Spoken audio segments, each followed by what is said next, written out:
Hey everyone, this is Howie Fisher from Fisher's Flies. Thanks for checking in today. Today I'm going to be tying one of my all-time favorite flies to tie and to fish. This is called the Pink Hog. This is a variation of the driftless classic, the Pink Squirrel. This was introduced to me by a friend who taught me how to tie it. His name is Tom Starmack out of Zoetic Flies up in Wisconsin. So let's go ahead and get started. So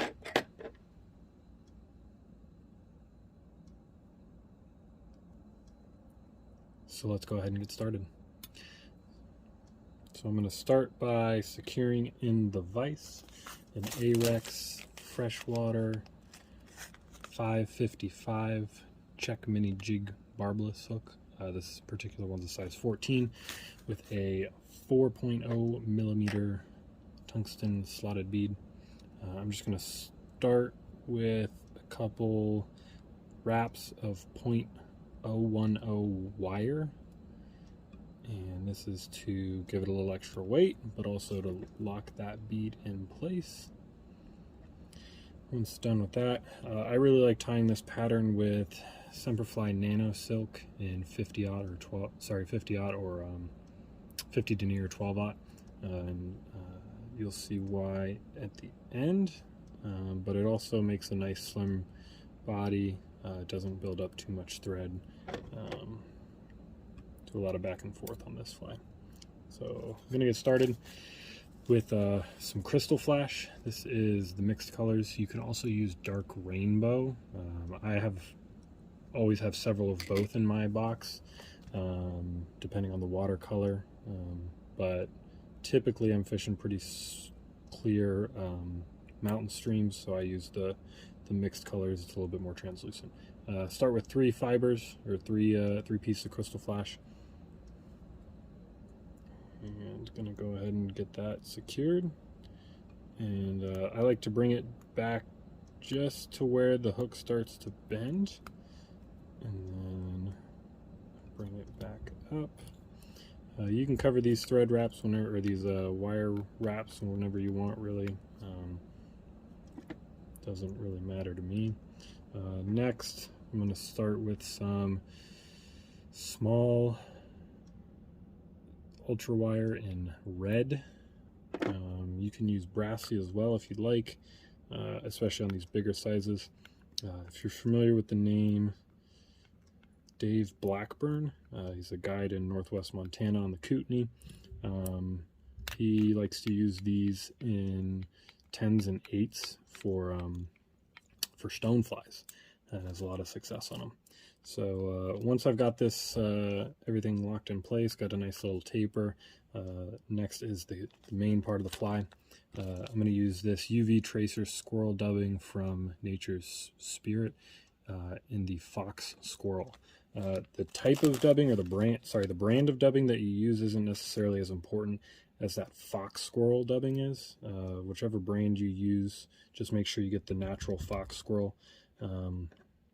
The reason why that's important is because that's what gives it its really spiky flare, if you will.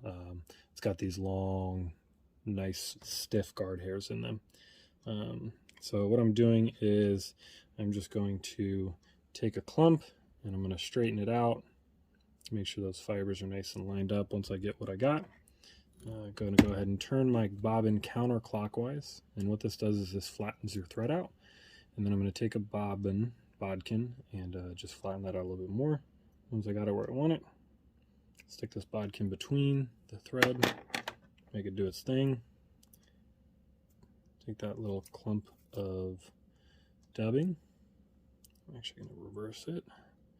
If you can, you want the longer hairs on the bottom.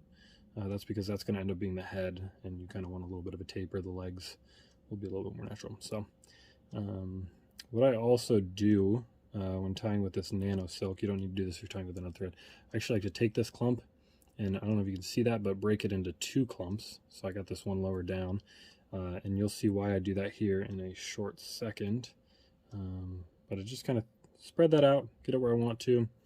Once I get it where I got it or want to, go ahead and twist your bobbin clockwise, and that will get everything locked in place. And you can just spin and kind of let it dangle. This is just the way I prefer to do it. You can also use a dubbing loop and a spinner. Once I got it where I need to be, just go ahead and wrap it forward. Doesn't need to be perfect, doesn't need to be pretty. The messier this fly is, in my opinion, the better. So you can see I've got this space here, the second clump. What I'm going to do now is I'm going to pull thread out and let my bobbin rest on the table. Once I've done that, I'm going to wrap this wire counter or opposite of the direction that I wrapped the thread. And the reason for this is it really just wraps over and binds that dubbing and those thread wraps down. If you wrap it the same way you wrapped the thread, you're really just wrapping in between those thread wraps. And the reason why I do this is because this Semperfli Nano Silk is particularly slippery, so you can see I kind of cinched down on that a little bit harder, and that dubbing spun and turned. If you do use Nano Silk and you don't wrap it the right way, you don't put that second bundle on here, you run the risk of pulling that wire out as you catch fish, or even as you just go to whip finish, because this thread is not great at holding material sometimes. The reason why I always also like using this Nano Silk is because you can see as I whip finish there and pulled down, it really just pulled the knot down into the lead wraps underneath. The last thing I'm going to do is I'm going to cut this just short of the length of the body. This kind of acts as a shuck, if you will, for a nymph. And there you have it. This is the pink hog. Wildly effective, in my opinion, and personal experience. Go ahead and tie yourself up some. Check them out. Thanks for checking in.